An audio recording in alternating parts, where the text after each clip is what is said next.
Periodic test हो चुके हैं, हाफ ईयरली एग्जाम्स भी हो गए, लेकिन अभी तक सिलेबस पर कॉन्फिडेंस आ ही नहीं रहा है और अब तो सिर्फ अक्टूबर से फरवरी तक का ही टाइम रह गया है। क्या इन 5 मंथ्स में हम अपने साइंस की सिलेबस को कंप्लीट कर पाएंगे? क्या एग्जाम्स में हम अच्छा स्कोर कर पाएंगे? आई एम डैम श्योर कि अगर आप भी हो क्लास 9 स्टूडेंट तो हाफ ईयरली एग्जाम्स के बाद आपके भी दिमाग में कुछ ऐसे ही थॉट्स आ रहे होंगे। बट डोंट वरी, इस वीडियो में मैं तुम्हें डराने या धमकाने नहीं आई हूँ, क्योंकि मुझे पता है कि तुम अपने सिलेबस को लेकर के ऑलरेडी बहुत ज्यादा स्ट्रेस में हो, कंफ्यूजन में हो।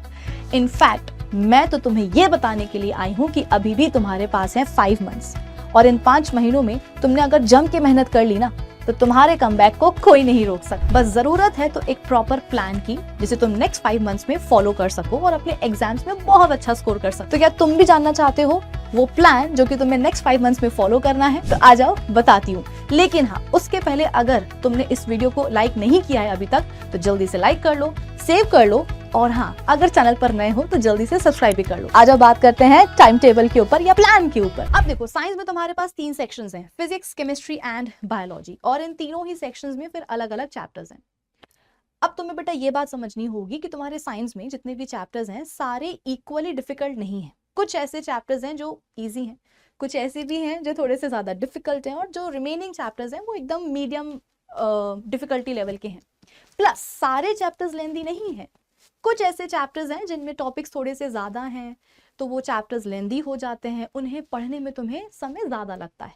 लेकिन कुछ चैप्टर्स ऐसे भी हैं जो बहुत ही छोटू से हैं, प्यारे से हैं, मतलब टॉपिक्स कम हैं, तो आप उन चैप्टर्स को बहुत ही जल्दी कवर कर लेते हो, जल्दी पढ़ लेते हो। तो इन दोनों ही बेटा पॉइंट्स को ध्यान में रखते हुए मैं तुम्हारे लिए मंथली प्लानर लेकर के आई हूं, यानी कि तुम्हें एग्जैक्टली कौन से मंथ में एग्जैक्टली कौन कौन से चैप्टर्स पढ़ लेने हैं, कवर कर लेने हैं, मैं आज तुमको सबसे पहले यही बताऊंगी। हम स्टार्ट करते हैं बेटा अक्टूबर मंथ के साथ, ठीक है? अब देखो, मैं तुम्हारे दिल की बात समझती हूँ, मुझे पता है कि तुम लोगों ने अभी अभी अपने हाफ ईयरली एग्जाम्स दिए हैं। हाँ, पढ़ाई का टेंशन है, स्ट्रेस है, वो सारी बातें हैं, लेकिन अभी अभी क्योंकि तुम लोगों ने अपने हाफ ईयरली एग्जाम्स दिए हैं तो एकदम से तुम लोग पढ़ाई वाले जोन में तो नहीं आ जाओगे। तुम्हें भी लगेगा कि मैम थोड़ा सा रिलैक्स कर लेते हैं, चिल कर लेते हैं, फिर तो पढ़ना ही है, मैं समझती हूँ। प्लस अक्टूबर में तुम्हारी दिवाली भी है तो फेस्टिवल टाइम है, घर पे गेस्ट आएंगे और अच्छा अच्छा खाना बनेगा, तो पढ़ाई में उतना मन नहीं लगेगा, मैं ये बात समझती हूँ। इसीलिए अक्टूबर मंथ का जो टारगेट है बेटा वो मैंने तुम्हारे लिए थोड़ा कम ही रखा है, यानी कि इस मंथ में तुम्हें केवल 3 चैप्टर्स पढ़ने हैं। कौन कौन से? Work, energy, power, atoms and molecules and sound, मतलब फिजिक्स के 2 चैप्टर्स और केमिस्ट्री का केवल 1 चैप्टर। बायोलॉजी तुमको मैं अभी पढ़ने के लिए बोल ही नहीं रही हूँ अक्टूबर के महीने में, ठीक है?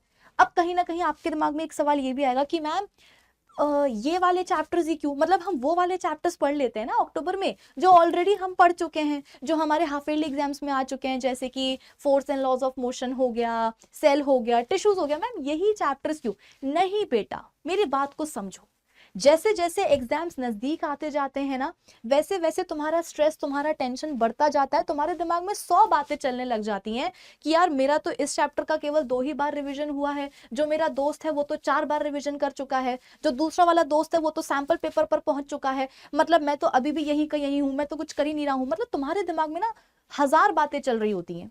और उस समय एग्जाम टाइम पर अगर तुमको मैं बोलूं कि बेटा तुम ये वाला चैप्टर पढ़ो, नया चैप्टर पढ़ो, एक ऐसा चैप्टर पढ़ो जो तुम जिंदगी में पहली बार पढ़ रहे हो, तो बेटा वो उतने अच्छे से तुम्हारे दिमाग में जाएगा नहीं। क्यों? क्योंकि तुम्हारे दिमाग में ऑलरेडी 100 बातें चल रही होती हैं।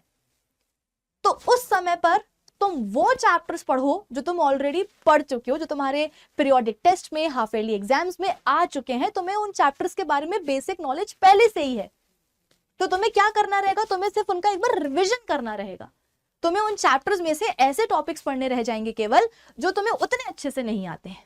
तो नया चैप्टर बेटा एग्जाम टाइम के लिए मत रखो, मैं तुम्हें पहले ही बता रही हूं, ये मेरा सालों का टीचिंग एक्सपीरियंस है कि जैसे जैसे एग्जाम्स नजदीक आते जाते हैं बच्चे स्ट्रेस में आ जाते हैं, पैनिक करने लगते हैं, तो उनसे नया चैप्टर पढ़ते ही नहीं बनता। अभी अभी तुम अपने एग्जाम से निपटे हो, हाफ ईयरली एग्जाम्स तुमने अभी अभी दिए हैं, तुम थोड़ा सा अपने दिमाग से फ्री हो, तो इस समय पर तुम्हें वो चैप्टर्स पढ़ने चाहिए जो तुम्हारे लिए नए हैं, ताकि वो चैप्टर्स तुम्हारे दिमाग में अच्छे से चले जाएं। ये नहीं कि बस ऊपर ऊपर से पढ़ लिया, ठीक है? तो इसीलिए बेटा अक्टूबर के महीने में तुम्हें work, energy, power, atoms and molecules और साउंड चैप्टर पढ़ लेना है। फिर हम बात करते हैं नवंबर की। सारे त्योहार हो चुके हैं, ठीक है? हाफ ईयरली एग्जाम्स को भी 1 महीना ऑलमोस्ट हो चुका रहेगा तुम्हारे, तो अब तुम्हें बेटा इस महीने में ना एकदम फुल ऑन पढ़ाई वाले मूड में, जोन में आ जाना है। और यहाँ पर देखो तुम्हारा टारगेट मैंने बढ़ा दिया है, इतना भी नहीं बढ़ाया है, थोड़ा सा ही बढ़ाया है, ठीक है। आपको कर लेना है gravitation chapter, structure of the atom chapter, food production chapter जिसमें आप एनिमल हस्बेंड्री और ये सब पढ़ते हो, और लास्ट में आपको पढ़ना है मोशन चैप्टर। इसीलिए मैंने कहा था कि इतना ज्यादा टारगेट भी मैंने नहीं बढ़ाया है। क्यों? क्योंकि मोशन चैप्टर तो बेटा वो है ना फिजिक्स का पहला वाला चैप्टर जो तुम ऑलरेडी पढ़ चुके हो। तुम्हें इस चैप्टर के बारे में पहले से ही काफी सारी नॉलेज है, तुम्हें टॉपिक्स के बारे में पता है, आइडिया है तुम्हें, बस तुम्हें क्या करना पड़ेगा, रिवीजन करना पड़ेगा इस चैप्टर का, है ना। तो 3 नए चैप्टर हो गए और एक आपका वही चैप्टर जो आपको रिवीजन करना है। फिर आते हैं हम दिसंबर मंथ में। यहाँ पर आपको बेटा फोकस करना है बायोलॉजी के ऊपर। सेल्स एंड टिश्यूज ऑलरेडी आप पढ़ चुके हो अपने हाफ ईयरली एग्जाम्स के लिए, पीरियोडिक टेस्ट के लिए, तो यहाँ पर आपको इन दोनों चैप्टर्स को एक बार फिर से पढ़ना है। फिर से पढ़ लो, रिवीजन बोल दो, एक ही बात है, ठीक है। और फिर उसके बाद में force and laws of motion, ये तो बहुत ही प्यारा सा बेटा चैप्टर, ये मेरा फेवरेट चैप्टर है क्लास 9th का, तो आपको ये पढ़ लेना है, ठीक है। चल फिर इसके बाद में आते हैं जनवरी में। जनवरी में बेटा अगेन आपको वो चैप्टर्स पढ़ने हैं जो आप ऑलरेडी पढ़ चुके हो, matter in our surroundings and is matter around us pure. बस आपको यही दोनों चैप्टर्स पढ़ लेने हैं। तो जनवरी महीने में आप बोलोगे कि मैम बस इतना सा, अरे ये तो अभी अपन ने क्या करा है बेटा, सिलेबस कंप्लीट किया है। अब बारी आती है रिवीजन की, एक बार फिर से रिवीजन की, प्रैक्टिस की, सैंपल पेपर की। तो जनवरी महीने में मान लो कि 15 जनवरी तक तुमने इन दोनों चैप्टर्स को पढ़ लिया।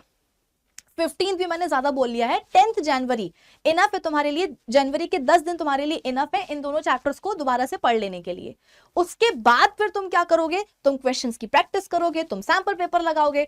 अगर तुम्हारा कोई बैकलॉग है, मतलब कि एक ऐसा कोई सा चैप्टर जो तुमने किसी पर्टिकुलर मंथ में नहीं कवर कर पाया है, तो तुम्हारे पास क्या है, तुम्हारे पास फिर 10 जनवरी से लेकर के 15 जनवरी तक का टाइम है, मतलब 5 दिन है जिसमें तुम अपने बैकलॉग्स को क्लियर कर सकते हो। क्योंकि 15 जनवरी के बाद बेटा हम क्या करेंगे, रिवीजन करेंगे, क्वेश्चंस की प्रैक्टिस करेंगे, सैंपल पेपर लगाएंगे, क्योंकि अब अपने पास टाइम कम रहेगा। क्योंकि फरवरी मंथ से मोस्टली स्कूल्स में क्या होता है, एग्जाम्स शुरू हो जाते हैं। और ऑब्वियस ये बात है, तुम्हारे पास सिर्फ साइंस तो नहीं है पढ़ने के लिए, तुम्हारे पास मैथ्स भी है, तुम्हारे पास सोशल साइंस भी है ना। तो 15 जनवरी हम टारगेट लेकर के चल रहे हैं अपना कि हमें अपने सारे चैप्टर्स 15 जनवरी तक कवर कर लेने हैं, पढ़ लेने हैं। क्योंकि उसके बाद में फिर रिवीजन चलेगा, क्वेश्चंस की प्रैक्टिस चलेगी, सैंपल पेपर चलेगा, ठीक है। तो तुम्हें मैंने मंथ वाइज टारगेट दे दिया है। अक्टूबर में तुम्हें ये तीनों चैप्टर्स पढ़ लेना है, नवंबर में ये 4, दिसंबर में ये 3 और जनवरी में तुम्हारे ये दोनों चैप्टर्स हो जाएंगे। 15 जनवरी ध्यान रखना, तुम्हारा आखिरी टाइम रहेगा कि तुम्हें उस दिन तक सारे चैप्टर्स को पढ़ लेना है, ठीक है। अब देखो पढ़ने का भी तरीका है, पढ़ने का भी तरीका है। तुमको मैंने बोल दिया कि बेटा पढ़ लेना, तो तुम तो पढ़ लिए, ऐसे काम नहीं चलेगा। तो मैं तुम्हें वीकली टाइम टेबल भी दे रही हूं, मंथली टारगेट तुमको मैंने दे ही दिया है। अब मैं तुम्हें दे रही हूं वीकली टाइम टेबल कि तुम्हें पूरे हफ्ते पढ़ना कैसे है, ठीक है। और इस बात को मैंने ध्यान में रख करके टाइम टेबल बनाया है कि भाई तुम्हारे पास और भी सब्जेक्ट्स है पढ़ने के लिए, तो उसके हिसाब से मैंने देखो तुम्हारे पूरे वीक को प्लान किया है। मंडे ट्यूसडे अगर हम देखें तो तुम्हें क्या करना है, सबसे पहले मंडे को जैसे मान लो कि तुमने अभी अक्टूबर से तुमने पढ़ाई करनी शुरू कर दी है, ठीक है, और कौन से चैप्टर की, वर्क एनर्जी एंड पावर, ठीक है। तो तुम्हें क्या करना है, तुम्हें सबसे पहले जो है वर्क एनर्जी पावर के मंडे के दिन कॉन्सेप्चुअल वीडियोस देखने हैं, ठीक है, मेरे और सर के तुम्हें कॉन्सेप्चुअल वीडियोस देखने हैं। फिर उसके बाद में जब तुम वीडियो देख ही रहे हो बेटा, तो साथ ही साथ बैठ करके क्या करो, नोट्स बनाते जाओ, ऑलराइट। फिर आएगा नेक्स्ट डे ट्यूसडे, तुम्हें ट्यूसडे के दिन में कुछ नया नहीं करना है, तुम्हें बस जो तुमने नोट्स बनाए थे एक दिन पहले वीडियोस को देख करके तुम्हें उन नोट्स से रिवीजन करना है, और जो टॉपिक्स तुमने एक दिन पहले देख लिए हैं, उनके वीडियोस तुमने देख लिए हैं, पढ़ लिए हैं, उनकी तुम्हें एनसीईआरटी रीडिंग लगानी है बेटा। एनसीईआरटी बहुत जरूरी है। 9th के लेवल पर तुम्हें किसी भी दूसरे तीसरी किताब को रेफर करने की जरूरत नहीं है, तुम्हारी एनसीईआरटी तुम्हारे लिए इनफ है। रही बात क्वेश्चन प्रैक्टिस की, तो वो तो हम करवा ही देते हैं। तो मंडे के दिन क्या करोगे, वर्क एनर्जी पावर, अक्टूबर जैसे मंथ लग गया है और तुमने पढ़ाई करना शुरू कर दी, तो तुम सबसे पहले क्या कर रहे हो, वर्क एनर्जी पावर पढ़ रहे हो। तो तुमने सबसे पहले क्या करा, मंडे के दिन उसके कॉन्सेप्चुअल वीडियोस देख लिए, टॉपिक्स समझ लिए, नोट्स बना लिए। नेक्स्ट डे क्या करोगे, उन्हीं नोट्स से रिविजन करोगे और फिर एनसीईआरटी की रीडिंग लगाओगे, ठीक है। अब क्योंकि इस चीज में तुम्हारा बेटा ज्यादा समय नहीं जाएगा रिवीजन करने में, क्योंकि तुमने नोट्स खुद बनाए हुए हैं, तो अपने नोट्स से तुम जल्दी रिवीजन कर लोगे। और एनसीईआरटी रीडिंग भी बेटा तुम्हारी हार्डली 15 से 20 मिनट लेगी, ठीक है। इतना कर लोगे तुम 1 घंटे में। तो अब तुम्हारे पास दूसरे सब्जेक्ट को पढ़ने के लिए टाइम रहेगा ट्यूसडे के दिन। वेडनेसडे के दिन क्या करोगे, दोबारा से वही जो तुम्हारा चैप्टर चल रहा है उसके तुम और कॉन्सेप्चुअल वीडियोस देखोगे, नए टॉपिक्स पढ़ोगे, वीडियोस को देख करके साथ में नोट्स बनाओगे, और फिर अगले दिन यानी कि थर्सडे के दिन तुम क्या करोगे, रिवीजन करोगे अपने नोट्स के थ्रू, और एक बार फिर से कर लोगे क्या, एनसीईआरटी की रीडिंग। फ्राइडे के दिन दोबारा से कॉन्सेप्चुअल वीडियोस देखोगे, नोट्स बनाओगे, और सैटरडे के दिन नोट्स के थ्रू रिवीजन करोगे और एनसीईआरटी रीडिंग करोगे। यानी कि अगर मोटा मोटा देखा जाए तो हफ्ते में तो तुम 3 ही दिन साइंस पढ़ रहे हो MWF में, मतलब मंडे, वेंसडे और फ्राइडे। TTS मतलब कि ट्यूसडे, थर्सडे और सैटरडे तुम क्या कर रहे हो, जो तुमने पढ़ा है 3 दिनों में उसका तुम रिवीजन कर रहे हो, ताकि ये ना हो कि आगे पाठ और पीछे सब पाठ, कि आगे आगे का पढ़ते जा रहे हैं, पीछे पीछे का भूलते जा रहे हैं, ऐसा नहीं होना चाहिए। तो तुम 3 दिन क्या कर रहे हो, नए टॉपिक्स पढ़ रहे हो, नोट्स बना रहे हो, और 3 दिन तुम उन्हीं टॉपिक्स का रिवीजन कर रहे हो और एनसीईआरटी की रीडिंग कर रहे हो। फिर तुम्हारा संडे तक क्या हो जाना चाहिए, चैप्टर खत्म हो जाना चाहिए। अगर बड़ा है तो 2-3 दिन और ले लो, बट हाँ संडे तक तुम्हारा चैप्टर खत्म हो जाना चाहिए। संडे के दिन क्योंकि तुम्हारे पास और कुछ करने के लिए है नहीं, कोई स्कूल वगैरह नहीं, तो तुम क्या करोगे, पूरे हफ्ते तुमने बेटा अपने चैप्टर के जो जो टॉपिक्स पढ़े हैं उन टॉपिक्स के ऊपर तुम क्वेश्चंस की प्रैक्टिस करोगे। तो हफ्ते में 3 दिन तुमने साइंस पढ़ ली, रिमेनिंग 3 डेज में तुमने क्या करा, रिवीजन किया नोट्स के थ्रू, हार्डली तुम्हें उसमें 1 घंटा लगेगा, और फिर उन्हीं 3 दिनों में तुम क्या कर सकते हो, अपने दूसरे सब्जेक्ट्स को भी पढ़ सकते हो। और संडे के दिन क्या होगा, कुछ नया नहीं पढ़ाया जाएगा, सिर्फ और सिर्फ सवालों की प्रैक्टिस की जाएगी, ताकि तुम्हें पता रहे कि जो तुमने टॉपिक्स पढ़े हैं उनके ऊपर तुमसे सवाल बन रहे हैं नहीं बन रहे हैं, ठीक है। और तुम्हारा बेटा हर दिन का गोल होना चाहिए कि तुम्हें कम से कम 2 घंटे तो पढ़ाई करनी है, क्योंकि अब हमारे पास लिमिटेड टाइम है। तो इस लिमिटेड टाइम को ठीक से यूटिलाइज करने के लिए तुम्हें क्या करना पड़ेगा, हर दिन तुम्हें बेटा 2 घंटे की पढ़ाई तो करनी ही करनी है, ये तो मिनिमम है। अगर तुम 2 से 3 घंटे पढ़ सकते हो, 2.5 घंटे पढ़ सकते हो तो बहुत अच्छी बात है, लेकिन मिनिमम तुम्हें 2 घंटों की पढ़ाई करनी ही है, चाहे जो हो जाए।